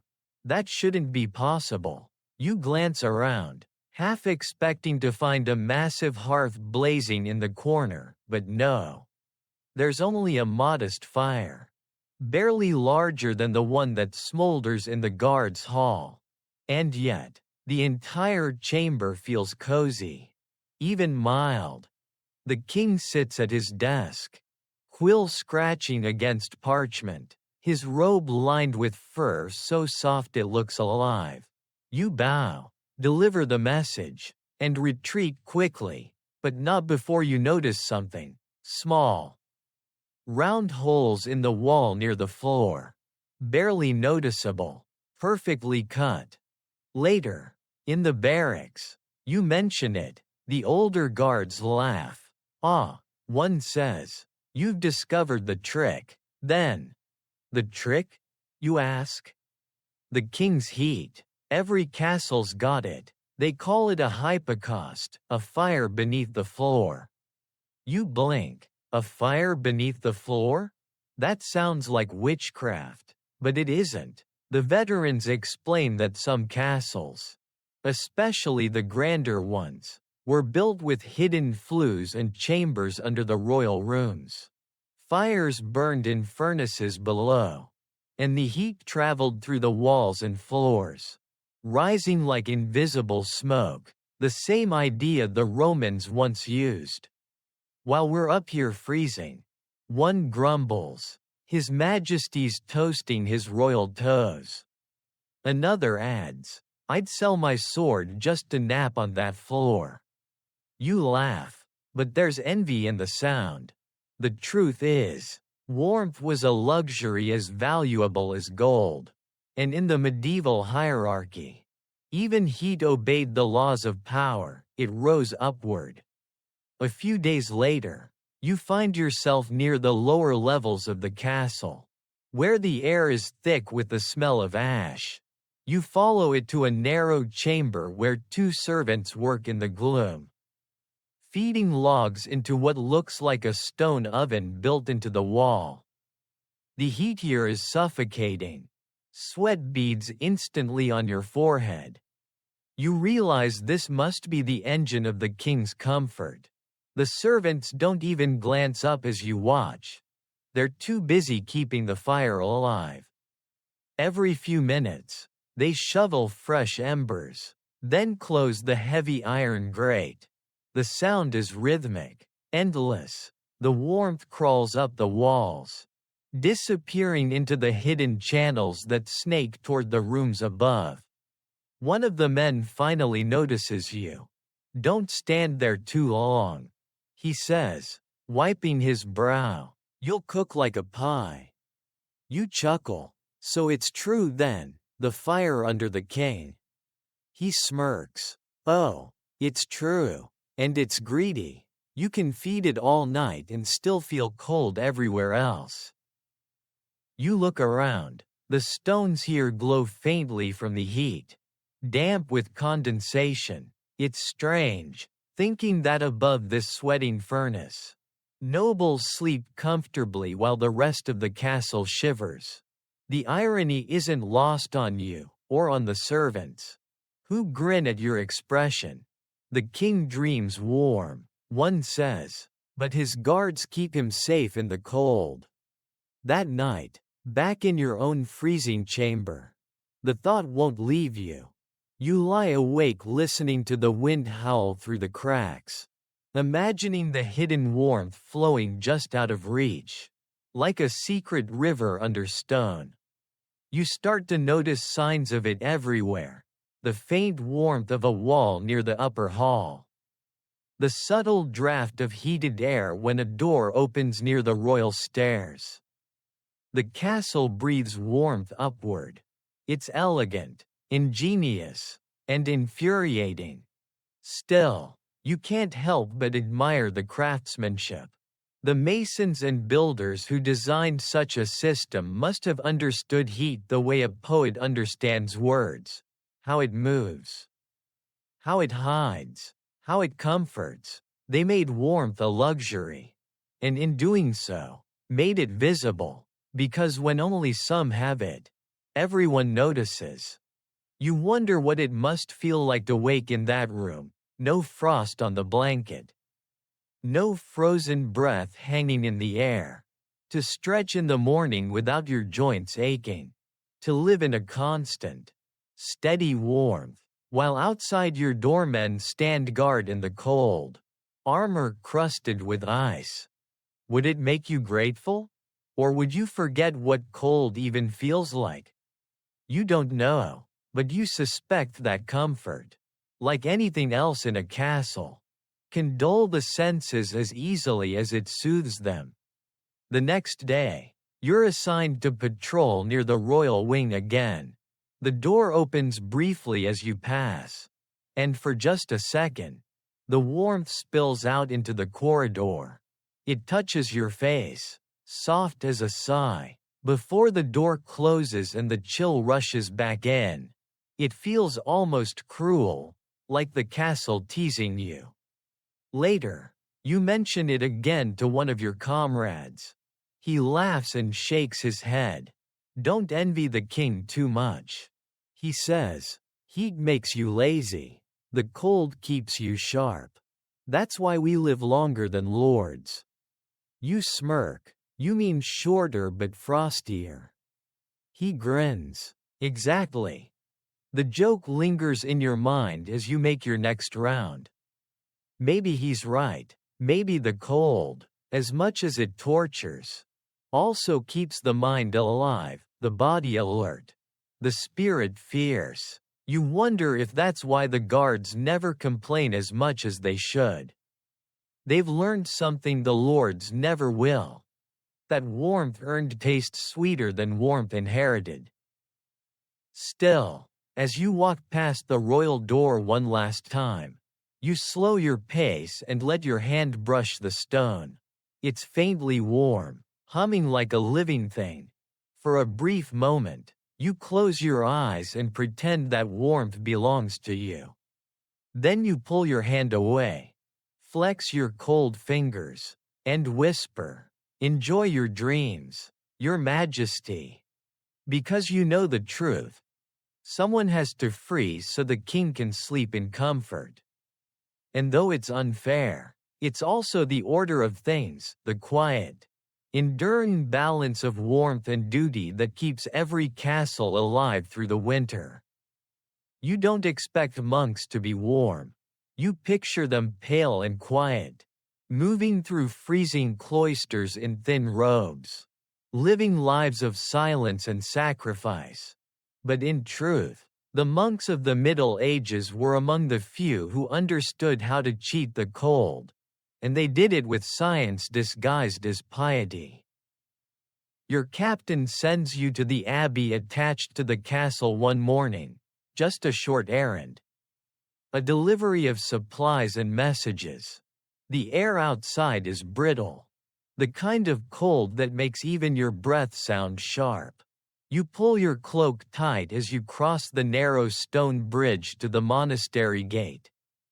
The door creaks open before you knock, and a monk greets you with a bow and a faint smile. The first thing you notice when you step inside isn't the silence. It's the warmth. It's not the blazing, crackling heat of the great hall fires. It's subtler, gentler, steady. Everywhere at once, the walls themselves seem to breathe warmth. The smell of baked bread and beeswax lingers in the air. You take a deep breath, and for the first time all day, your lungs don't ache. Surprised? The monk asks. His voice low and calm. You nod. It's warm, you say, too warm for stone. He chuckles softly. We have our ways. The Lord provides, and so does good charcoal. He gestures for you to follow. You pass through corridors lined with tapestries, then into a small chamber lit by the soft glow of candles. In the corner, beneath a vented grate, sits a shallow metal basin filled with blackened coals. It gives off no flame, no smoke, only a deep, steady heat. This, he says, is our fire without fire. We call it a brasero. It breathes quietly, but it never sleeps. You crouch beside it, holding your hands near the surface. The warmth radiates outward like a whisper, constant, soothing. It's not enough to make you sweat, but enough to chase away the ache in your fingers. You could sit here for hours and never freeze. The monk explains that they burn charcoal, not wood. It's cleaner, slower, longer lasting. The trick, he says, is air. Too little, and it dies. Too much, and it smokes. But find the balance, and it can burn through the entire night with hardly a sound. You glance at the stone walls, noticing small holes cut near the floor and ceiling. The air channels, he says, reading your thoughts. The heat rises. We guide it through the walls. That's how the cloisters stay warm without a single open flame. It's ingenious. Hidden furnaces, quiet warmth, invisible fire. You wonder if the monks think of it as divine wisdom or simply good engineering. Perhaps both. After all, who's to say faith and practicality can't share the same breath? You walk deeper into the abbey, your boots echoing softly on the flagstones. The warmth follows you. You pass a row of cells, small rooms where the monks sleep. Each has a small brazier tucked near the wall, glowing faintly in the dimness. A few monks sit cross-legged beside them, reading or praying, their faces peaceful. It's a far cry from the guards' barracks. No coughing, no cursing, no shivering, just quiet contentment. You can't help but feel a flicker of envy. You've found the secret of survival. You tell your guide. He smiles, hands folded into his sleeves. Survival is merely understanding what warmth truly is. Fire alone cannot give it. You frown slightly. What do you mean? He pauses before answering. Warmth begins in the body. Yes, but it also begins in the mind. We share our breath, our prayers, our company. Each soul adds a little heat to the world. Together, that is enough. You want to argue. That sounds too poetic for a man who's never stood freezing on a tower at midnight, but you can't deny what you feel. The abbey isn't just physically warm, it feels warm. The kind of warmth that has nothing to do with fire.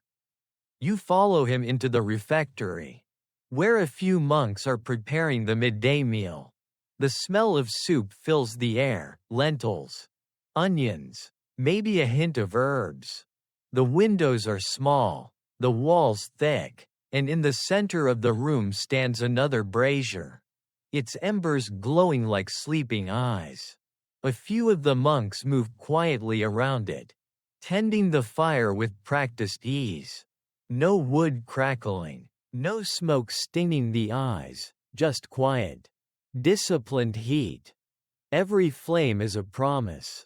The monk says as he stirs the soup, if you tend it with care, it will never betray you. You realize something then. The monk's warmth isn't an accident. It's devotion, expressed not through prayer alone, but through order, rhythm, and attention. They've mastered the art of sustaining comfort in a world that rarely gives it freely. When you finally step outside again, the cold slaps you like a forgotten debt. Your breath fogs instantly, but beneath your cloak, you still feel the trace of that steady heat, clinging to your skin like a memory. You pause at the bridge, glancing back toward the abbey. Smoke rises faintly from a hidden chimney, curling into the gray sky. The bells begin to ring, deep and slow. The sound vibrates through the air, carrying warmth even in the chill. Some historians like to say that monasteries were islands of warmth in the frozen seas of medieval life. And they were right, not just in temperature, but in spirit. The monk's quiet mastery of fire wasn't merely comfort, it was philosophy. A belief that warmth could be made eternal if tended with patience and care. As you walk back toward the castle, you can't help but compare the two worlds. The guards fight the cold, curse it, endure it.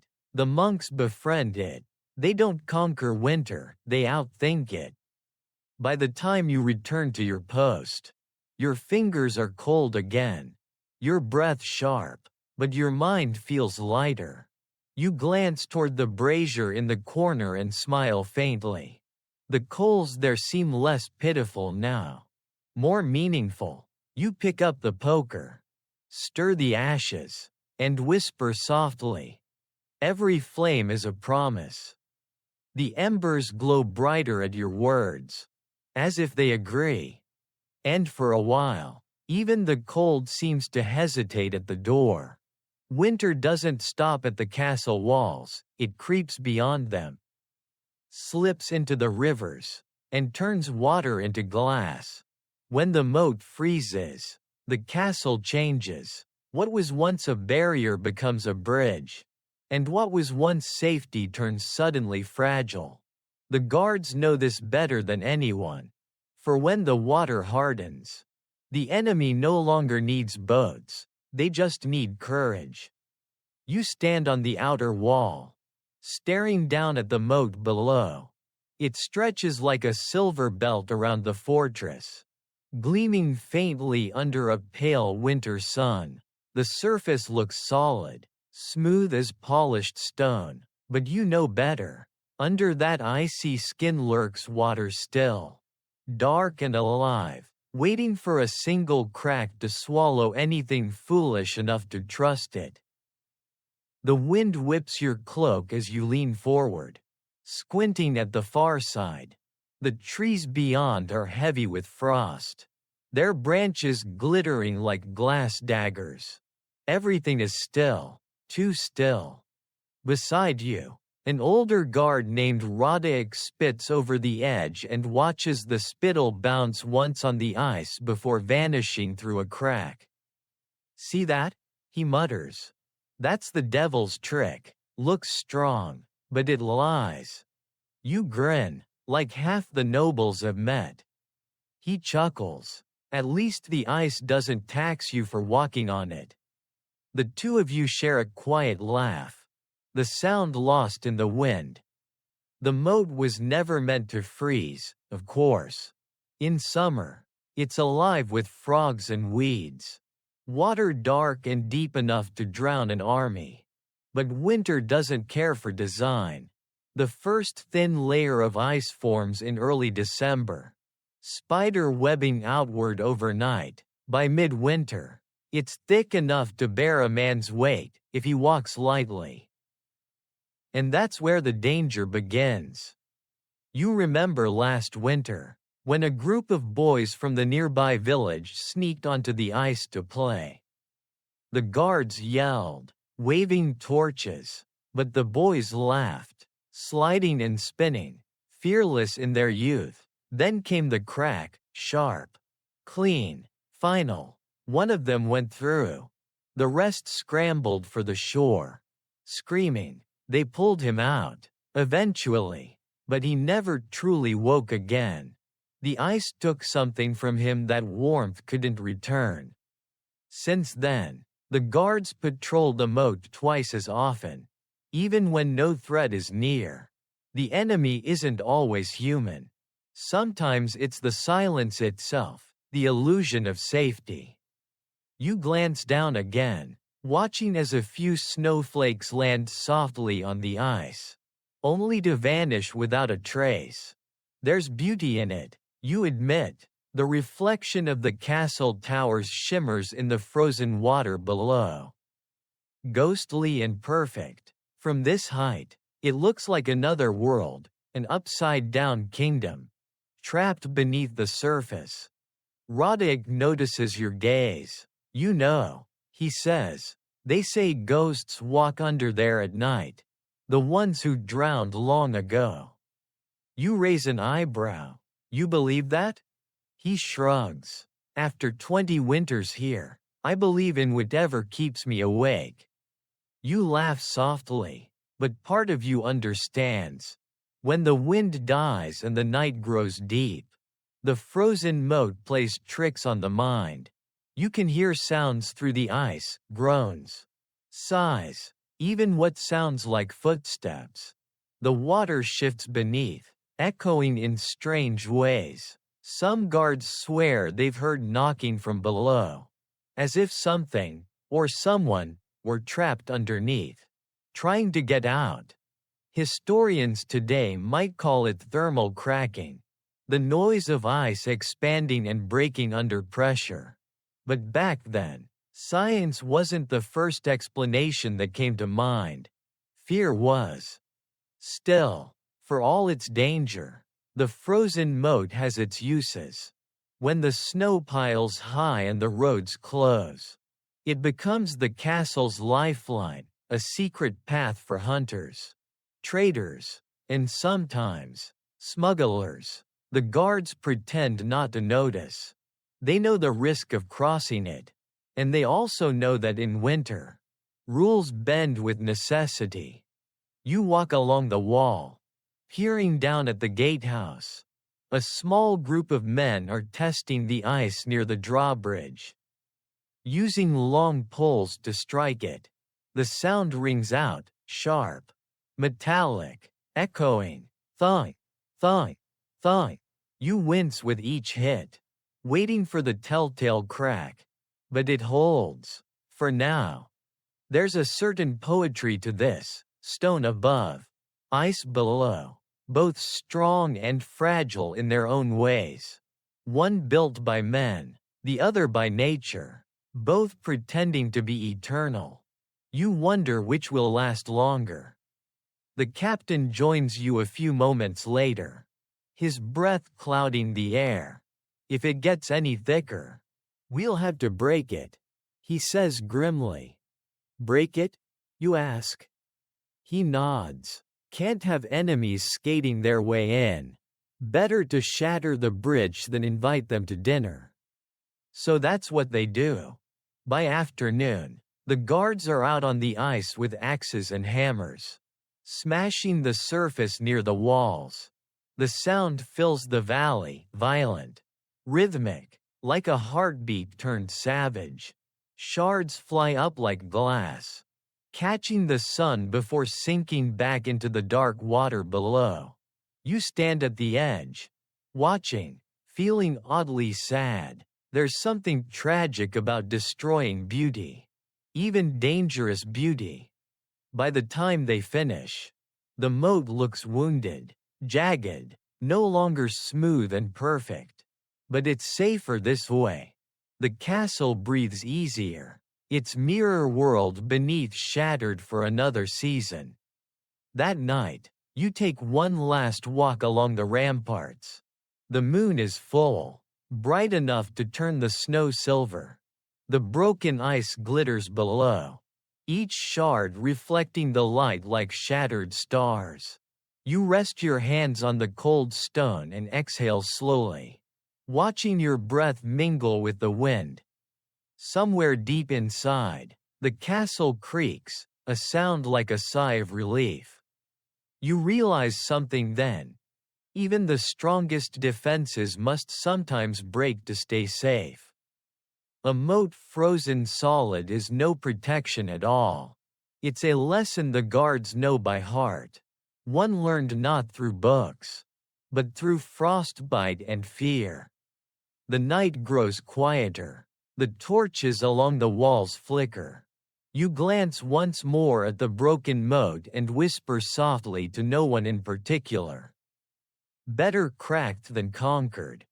Your words drift down, landing on the shards of ice below. For a moment, they seem to shimmer brighter, as if the moat itself agrees. Sleep is never deep for a castle guard. You might close your eyes, but part of you always stays awake, the part that listens for footsteps, for whispers, for the sound of metal where no metal should be. They called it sleeping with one eye open, but that's too kind a phrase. It wasn't sleep at all. It was survival pretending to rest. You lie in your corner, wrapped in your cloak, the smell of hay and smoke thick in the air. The barracks are quiet now, but not silent. You can hear men breathing, shifting in their sleep, muttering half-words into dreams they won't remember. The wind claws faintly at the shutters, and somewhere a horse snorts in its stall. You count these sounds, each one a thread keeping you tethered to the world. Your body wants to drift, but your mind refuses. It's learned the hard way that night is rarely kind. Maybe it's the memory of the last alarm, the blare of the horn, the rush of boots, the chaos that followed. Or maybe it's just the way the castle itself seems to watch you when you're too still. You roll over, adjusting your blanket, the straw pokes your neck, and you sigh softly. Across the room, a candle guttering low throws shifting shadows up the wall. One of them looks like a man standing where no man should stand. You blink, and it's gone. That's how it always begins, the tricks of tired eyes. Every guard learns to tell the difference between a sound that means danger and a sound that means imagination. But it's not always easy. The castle doesn't help. It whispers at night, the drip of melting ice, the creak of old beams, the groan of walls that have seen too much. You tell yourself it's the wind. Always the wind. There's an old saying among the watchmen, if you hear nothing, stay awake. If you hear too much, pray. It's strange how fear changes the senses. You start to feel sound, like it vibrates through your ribs. A mouse scurrying near your boots becomes a thief. A gust through the door sounds like a breath behind your ear. Sleep becomes a gamble, and every guard plays it differently. Some surrender completely, trusting luck or faith. Others, like you, hover in the space between, half conscious, half dreaming, ready to wake in an instant. You remember the first time you fell asleep on duty. You'd been awake for almost 2 days straight.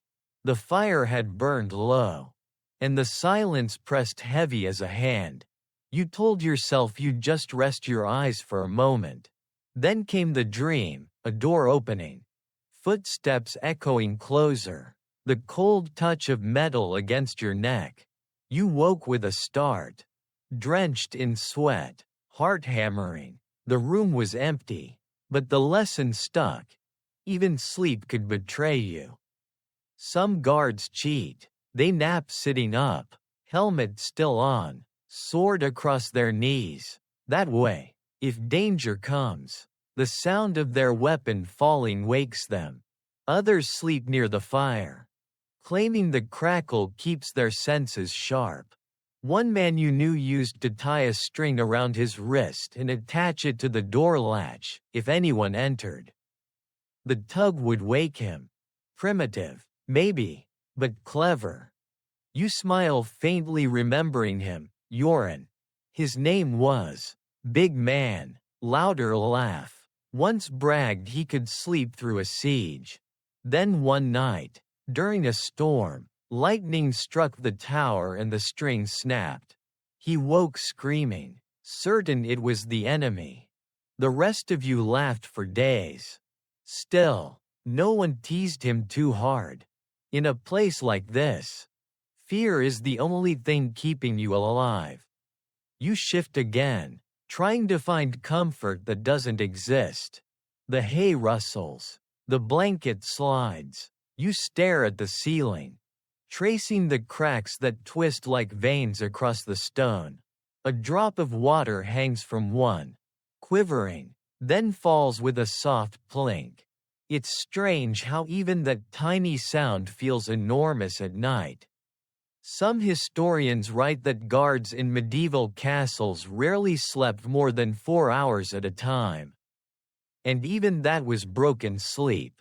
They called it segmented rest, 2 or 3 short stretches, each interrupted by work or watch duty. You believe it, the body adapts. It stops asking for comfort and settles for moments of nothingness, small pauses between exhaustion and awareness. Your eyelids grow heavy again. The room blurs. You start to drift, not quite asleep, but near enough. The candle flickers. The shadows move. Then, a sound. Not loud, just different. A scrape, like wood against stone. You freeze. Every nerve wakes up at once. You hold your breath, listening. There it is again, slow, deliberate, coming from the hall. You sit up, heart pounding. The others are still asleep. You reach for your sword. The metal cold against your fingers. The scrape comes once more. Then stops. Silence. You wait. 10 seconds. 20. Nothing. You exhale slowly, letting the tension drain. Probably a shutter. Or a rat. Or the castle reminding you who's in charge. You lie back down, sword still beside you, and whisper to yourself. Just the wind. The words sound small, unconvincing, but saying them helps. You turn on your side again. Eyes open this time, watching the candlelight dance. The flame leans left, then right, like it's listening with you. The scrape doesn't return. Gradually, the tension eases. Your breath slows. You let the rhythm of the room carry you, snoring, dripping, crackling, familiar, safe sounds. The cold fades to the edge of awareness. And finally, you drift, not into deep sleep, but into that strange, half-lit place where dreams and duty overlap. In your mind, you're still on watch, still standing guard, even in rest. You're listening, always listening. You dream of the same corridor, the same scraping sound, but this time you're smiling. You open the door and find nothing there but a gust of warm air. The castle sighs, and you sigh with it. Maybe that's the secret after all, not staying awake forever, but learning to sleep without surrendering, to rest with one ear open, one hand ready, one part of your mind still keeping the fire alive. The night stretches on, the candle burns lower, and somewhere, deep in the stone, the castle hums its slow, steady lullaby, the only kind of peace a guard will ever know. Dawn doesn't so much arrive in a medieval castle, it sneaks in. Cautious and gray, testing the cracks in the stone before it dares to show its face. You don't wake to light. Not yet. You wake to sound. A distant bell. A cough. The scrape of a boot against the floor. The slow, reluctant stirring of men who've slept too little and too lightly. Your eyes open to a world still half-shadowed. The fire in the corner is nothing but ash now, faintly glowing like the memory of warmth. You stretch beneath your cloak, muscles stiff, every joint complaining. Someone nearby groans, another sneezes, and then the chorus begins, throats clearing, hay rustling, curses muttered into the morning chill. The air is freezing again. You can see your breath rising in little clouds. You sit up, rubbing your arms, your brain still caught somewhere between dream and duty. For a moment, you think you hear the echo of last night's wind. Then you realize it's just your stomach, empty and impatient. A voice cuts through the murmur. Up. All of you. It's the captain, already dressed, already awake, as if the cold respects him too much to touch him. His armor gleams dully in the dim light. His face unreadable. Patrol changes in 10. Fire the braziers. Move. You groan quietly, but there's no use resisting.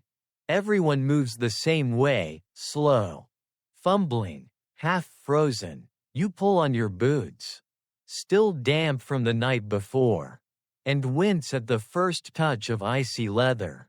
Then the cloak, the belt, the gloves. The routine is mechanical now. The rhythm of survival.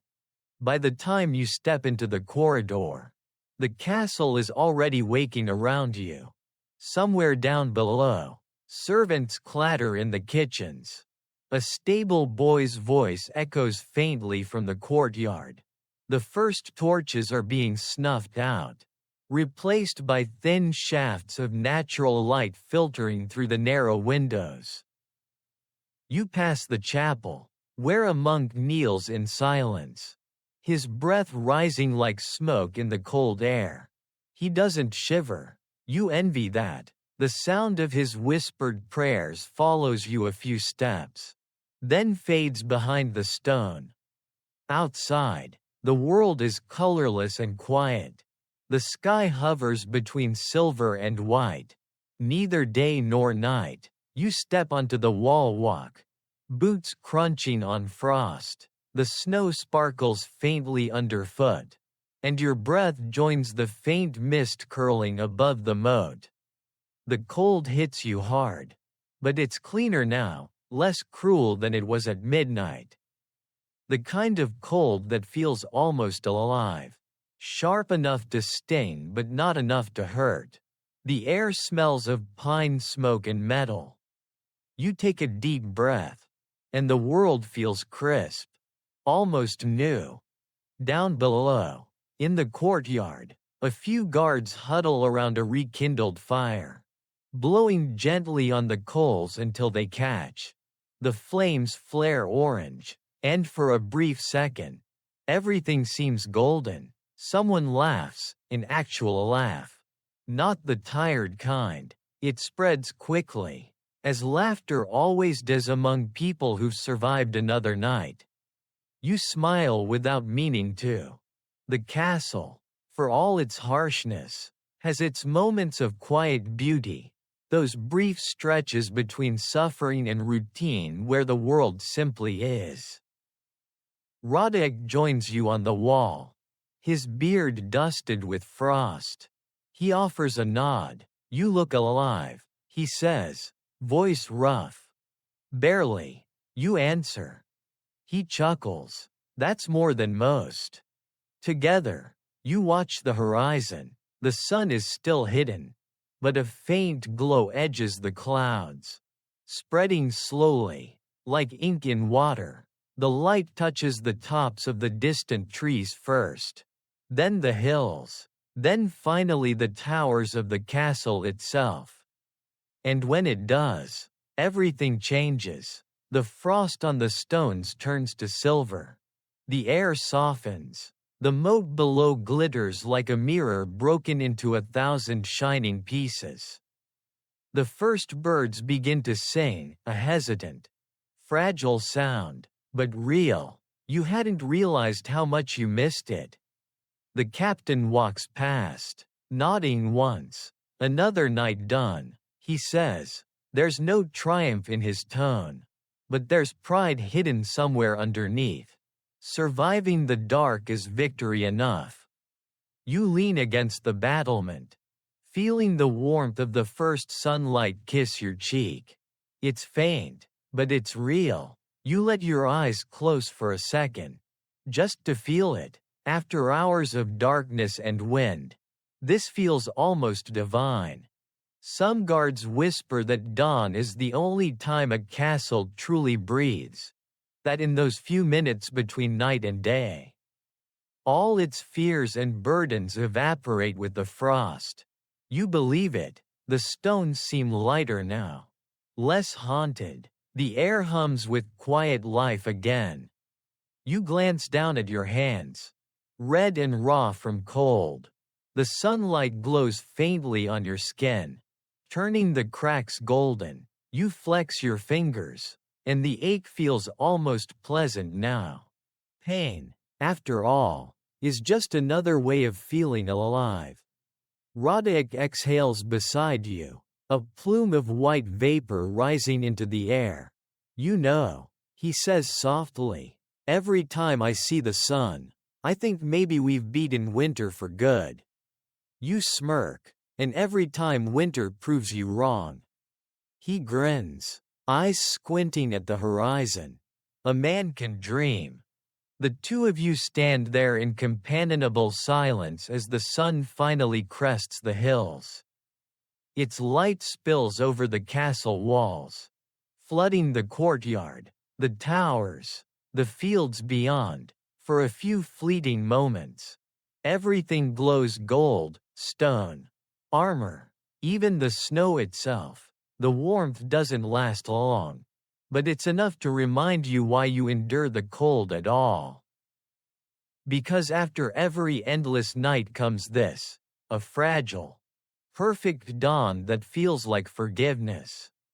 You stay a moment longer, letting the light soak into your skin, into your bones. Around you, the castle stirs fully awake, doors opening, voices rising, smoke curling from chimneys. The world resumes its rhythm, as if the night were just a dream.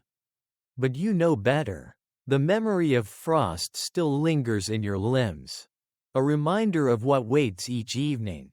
Still, for now, you let yourself forget.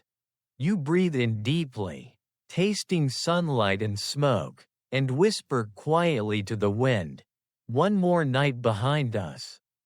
The breeze answers with nothing but warmth, as if the world itself nods in agreement. The sun rises fully now, soft and gold, spilling through the cracks and narrow windows of the castle.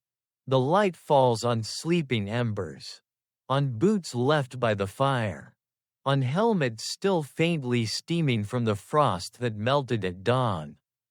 The world seems to stretch, yawn, and remember itself. You stand for a while on the rampart, watching it happen, the slow thaw of another morning, the quiet miracle of simple warmth.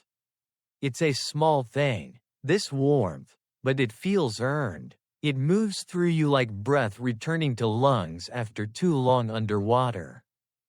You feel your fingers again, your cheeks, your heart, even the cold, which once pressed in like an enemy, seems now to draw back in grudging respect. You walk down from the wall toward the courtyard. The cobblestones are wet where frost has turned to dew. Steam rises from the horses as the grooms brush them down. You hear the creak of the well's rope, the splash of fresh water, the faint murmur of men beginning their daily duties.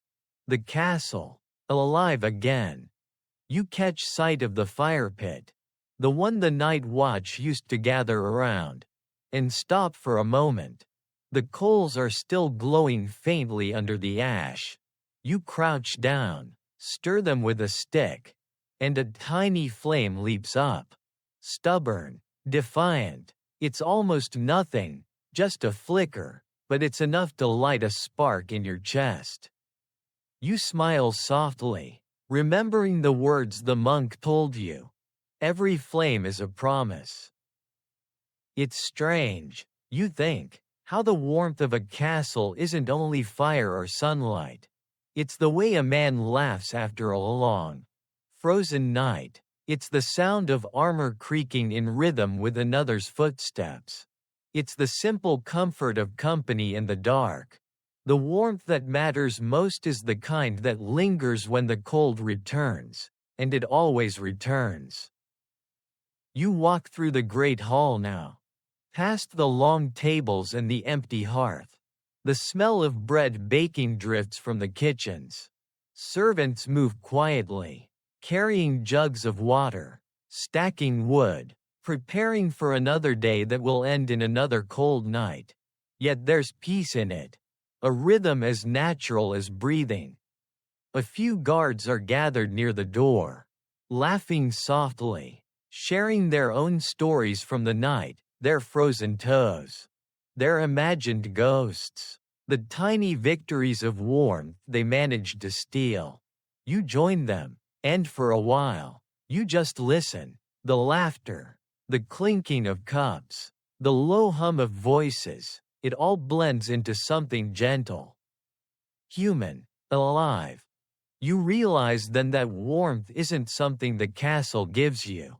It's something you make, piece by piece, breath by breath, together. Outside, the light strengthens. The snow on the battlements glows almost white. Birds wheel overhead, their cries sharp against the morning air. The wind that once cut through you now feels softer, almost playful. It lifts the edge of your cloak and lets it fall again. as though reminding you that the world still moves, still forgives. You glance toward the horizon one last time, where the sun has climbed high enough to burn away the last traces of mist. The memory of the night, the cold, the fear, the long hours, feels distant now, fading like smoke. And yet, part of it stays. The frost may melt, the fires may die, but something inside you carries the night forward.